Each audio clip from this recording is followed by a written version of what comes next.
This is a brass Tenshodo Southern Pacific cab forward, and I got it for free under one condition. It doesn't run, and if I can get it running and potentially fitted with DCC and functional, I get to keep it. So I've got the brass cab forward all set up on the tracks, and I can't run it with the tender, and it probably won't move on its own because this wire is broken off. But I'm thinking if I put some power in the tracks, and then I try and touch this wire to the rail, we'll get something. And you guys probably can't see this. I'll see if I can move the locomotive a little bit, but we have a working headlight, which is at least some semblance of a good sign. I don't know if that really means anything, what's going on in there or what, but it's at least getting electrical pickup from the locomotive and through that wire. So that's a decent start, even if there's nothing from the model itself. So before we get to work on this thing, let me show you around both the locomotive and the tender. I showed you the weird wiring setup. I don't understand how this wire is even getting any flow whatsoever. This just looks bad and I want it gone immediately. So I definitely need to redo all the wiring, especially since we're going to be putting a decoder in there. And overall, the model is in kind of rough shape. You can kind of see the decals pretty obviously show where they got put on. And the locomotive is pretty filthy. There's a whole bunch of spots and things on here, and the paint's chipping a little bit, but I don't really care that much. I don't know if I'll repaint it in the future or not, but it's just kind of a nice, neat model. I could do a repaint, who knows? It depends how this whole thing goes. And for the tender, it's a little more of the same. It's just a little bit dusty, there's a little less paint chipping, and it's kind of heavy. And you can see right there, it says Tenshodo. So again, I know it's a Tenshodo model, but I think the first step is going to be removing all the components from both of these so I can clean up both the shells with some soap and water. I'm going to start with the locomotive since that seems like the more difficult part. I believe these two screws right here hold in at least part of the model, so I'm going to remove the two of these, hopefully not losing them. I got a little pair of tweezers right here to help with these screws. Brass models don't really have magnetic screws for whatever reason. It makes working on these things a little more difficult, but it can still be done. Now, I think the next thing that holds this driver in is either this piece right here or this bolt. So I am just going to start by unscrewing this bolt, see if anything happens. Hopefully we can at least remove this and get a better idea. Maybe this will hold everything in. I don't know. It looks like it can spin the thing, but it doesn't look like the bolt on the top is moving. So we got that piece disconnected. It looks like this bolt is kind of stuck to this driver, and it looks like this just pops free. So we can get the actual drive part out of the way, which I don't think I mentioned this. I took a little brief look around beforehand. This isn't powered. It does not move or roll very freely, so it definitely needs a good cleaning and some fresh oil. And it looks like this piece might only be held on by this one screw right here. I think I just need to fish that out. And I believe we have the shell separated from the drive components. Before we go much further, I still might not yet be done. I just took a little look, and it looks like there are two screws right here that are holding the weight into the locomotive, and I believe I need to remove those so I can get access to this wiring and stuff. So even if I don't need them out to clean the model, I'm still going to need them out eventually, so it just makes the most sense for me to remove them right now. After a small little fight, I got the weight out of the shell, and I did notice a little thing about this model that I was testing. The headlight is connected on one end through the wire that goes to the rear tender, and through another end, it's connected to the body of the locomotive. So I don't really know how well that will work, if it'll be a common wire or what it'll need to be for wiring this thing with DCC later, but we might have to come back to that and work on the lighting. If not, it might just not have a headlight, but that's an issue to tackle later. So lighting's something I'm going to have to be aware of. That might be an issue with this thing, but we'll see. Next up, and I hope this will be a little more straightforward, is the tender. It looks like, in theory, there should just be 4 screws holding this thing in. There are 2 in the middle, though, so I don't know if I'll need to remove those or not, but we can try.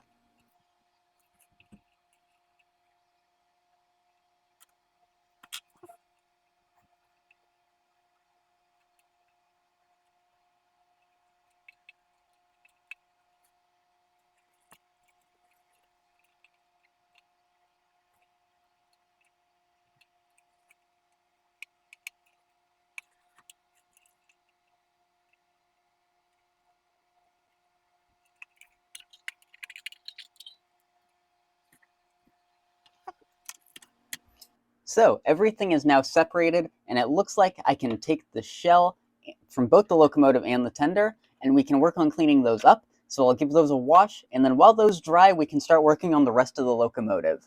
So now that everything's been cleaned up, it's time to start working on the locomotive, and I'm going to start with the unpowered dummy truck, since this one does not roll whatsoever. It looks like all these wheels will need a cleaning, but first and foremost, I think I need to clean out the bearings in here, because it's probably the worst part of this locomotive.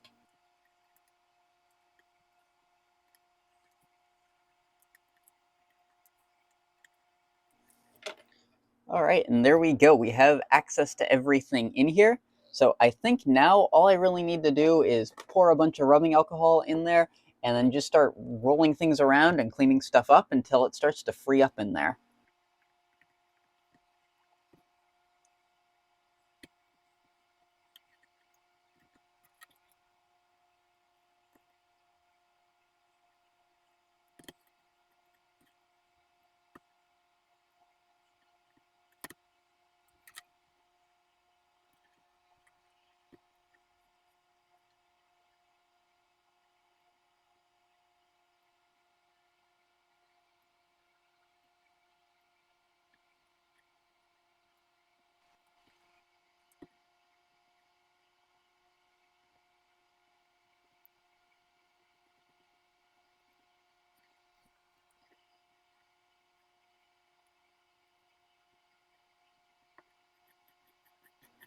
All right, so after all that, it looks like there wasn't even that much dirt in there. These things just needed a little bit of fresh oil. So now it's time to just put this cover back on, then we can oil up the side rods here, and then I think this part should be all good to go.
And it looks like this part is completely finished. Now it's onto the front driven part of the locomotive, and as you can see, I've removed the motor. I forgot to press record the first time, so now I can tell you about everything I did. So this is the original motor, and since we're putting DCC in this thing, I don't want to use it. For one, it contacts the frame pretty directly, so I'd have to do a lot of isolation and whatnot. Two, it's pretty big, and three, it's kind of old and looks a little bit crispy and burnt. So I have this newer motor that I got kind of recently, which I think would be a pretty good fit. So what I'm planning on doing is connecting it with one of these rubber pieces here, putting a piece of styrene, I'll probably cut down and file down this one and whatnot to make it fit properly, and just using that as the new motor. Again, the goal isn't to be 100% original. I want this to be a running DCC model, which I think that's what I need to do to make it that way. But before I go and do all that work, let's clean out the gearbox a little bit. I don't really want to take everything fully apart because last time we saw that there was some springs in there and whatnot, and I don't really want to mess with the spring drivers that much.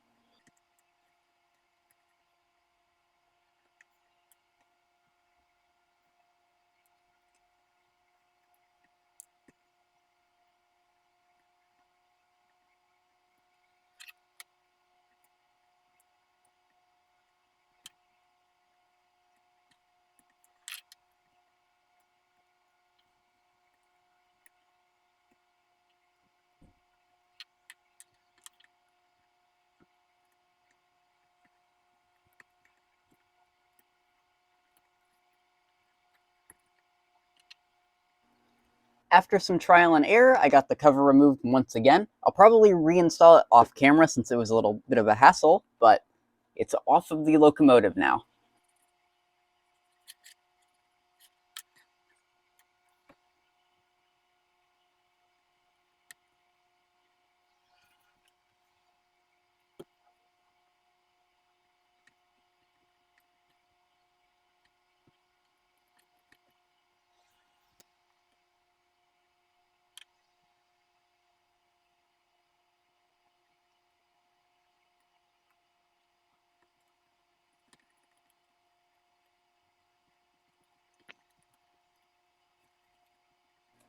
All right, there we go. Before I work on the worm gear, I'm just gonna throw this cover back on really quickly, and then I'll return. We can tear this piece apart and clean it up.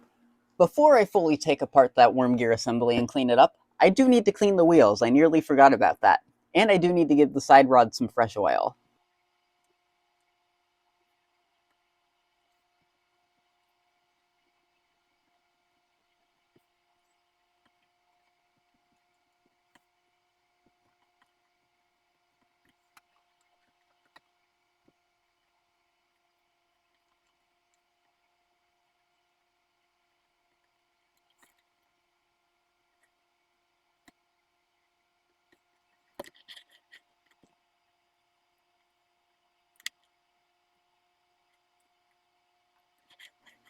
Now that all that's done, we can work on the worm gear assembly and the bottom cover for that other gear.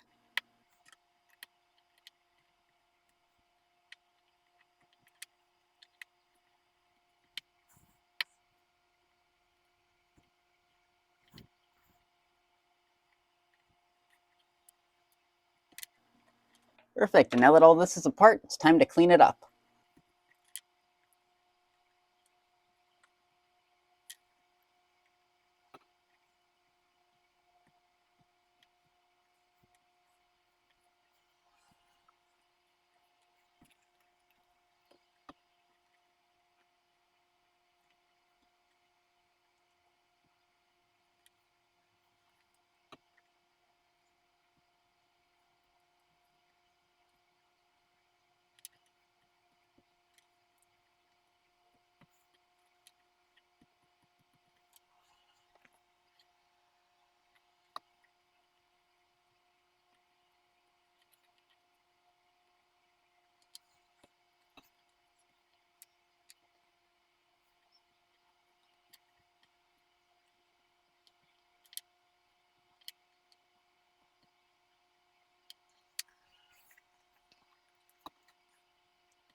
Now that everything's cleaned up, I'm going to take a little bit of a break to work on sanding this down and making some little adjustments. I could film it, but it would be a lot of tedious stuff that probably wouldn't be that interesting to watch, so I'll just return once the motor is mounted in place. So I have the motor connected, and I've done a little more work in terms of the wiring. So first of all, you can see I have the motor connected and in the locomotive. It's in a position I want it to be in, and I think that's good. Since everything has been lubricated and should be all good to go, all that's left to do is the wiring. And just to see if I can get some electrical pickups working, I've done a little bit of test wiring. I know this looks messy, but I've got the rear pickup for the tender, which picks up one rail of the power, and then I've got a pickup for the entire locomotive because the actual die-cast brass shell picks up power, and I believe, if I am going through things correctly, it will allow it to pick up power for both this set of drivers and the rear set. I don't know if that's 100% the case, but I think based on how my wiring is, that's how it's going to work. I could always make changes and adjustments if I need to, but I think it'll work as is once I throw the whole thing together. But I'm pretty sure with the wiring like this, these two pieces, well, as goofy as they look, should be able to operate. So I'm going to try and test them out right now. Now I have it set up on the tracks, and it's time to see if it'll work with this really basic wiring setup. I'll give it some power, and it's very clearly moving, and it's actually really quiet. And it's just derailed the tender. So clearly this works. I still have a long way to go, but I'll go through and start sorting out the wiring. A lot has happened since I last turned off the camera. As you can see, the locomotive is all back together, and there have been some wires run. Since I didn't want to be doing that on camera and trying to reassemble the engine, which luckily you didn't actually want to see, it took a ton of time, I just decided to do it all off camera. So now we have all the wires that I need run. The only thing I did that's kind of a bit weird is that the headlight itself is like ingrained in the frame. It picks up its power from the frame. So I don't know how well it'll go. I'm just trying to run it with the one white wire. If it doesn't work, that's fine. Hopefully it doesn't blow the decoder. If it does, I have spares and I can just completely negate it and get rid of this white wire. But I'm gonna at least try and do what I can to see if I can get it working. Some of you might yell at me for that, but it's already going to be done and over with by the time this video's out anyway. But if you have any suggestions of what I should do, since I physically can't get the headlight out of the cab and it's stuck being connected to the frame and the right rail, I would love to know, because I would like to find some weird way I could make it work. So I'm going to start stripping these wires. We're going to connect everything that hopefully needs to be connected. Then we're just going to try and run this under DC power before trying to wire it up for DCC.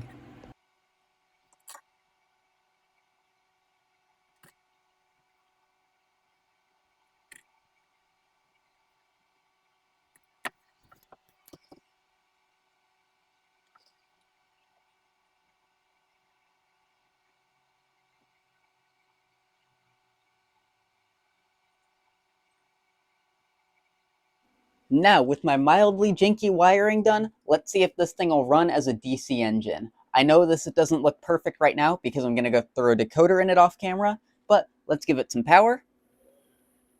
And it runs great.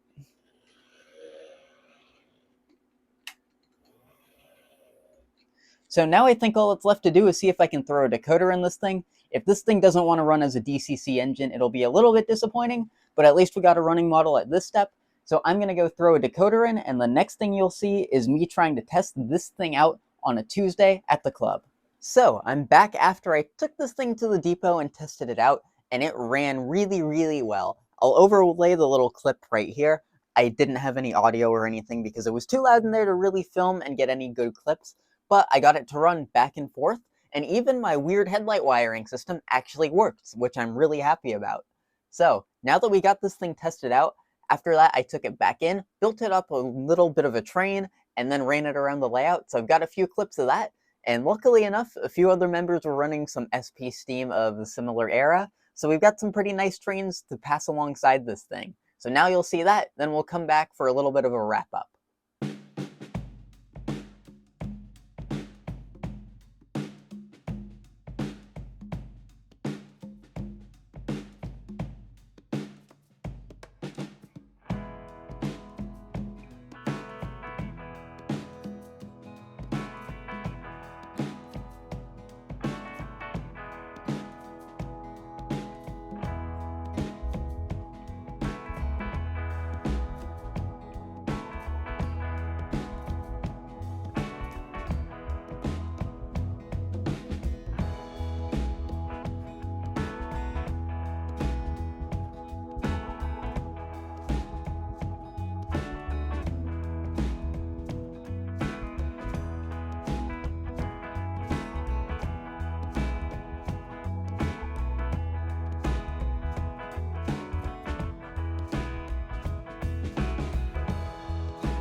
So that restoration was absolutely a success. We took this old broken brass engine, which the club was just going to turn into a static display piece, and we got it running again. However, it's not 100% done. For the purposes of this video, everything's done, but there's still some little stuff I need to mess with. On some particular corners, the front truck here will derail. This pilot truck here is really prone to derailments, and the cosmetics of this model are in really rough shape. It probably needs a pretty good repaint and some detail work to be done. But what I think I'm going to do is I'm going to give this back to the club, the depot, whatever you want to call it, and it's probably going to turn into a club engine so that other members can use this thing. We're planning on getting this thing, we're going to rip out the Digitrax decoder that's in it, and we're probably going to put in Tsunami 2 or something fun like that. And hopefully this thing will turn out to be a great engine that'll stick around, and not just me, but a whole bunch of people will get to see and use. So I think this project, again, has been a huge success, and there's going to be a lot more work done to this locomotive, even though you won't be seeing it on the channel.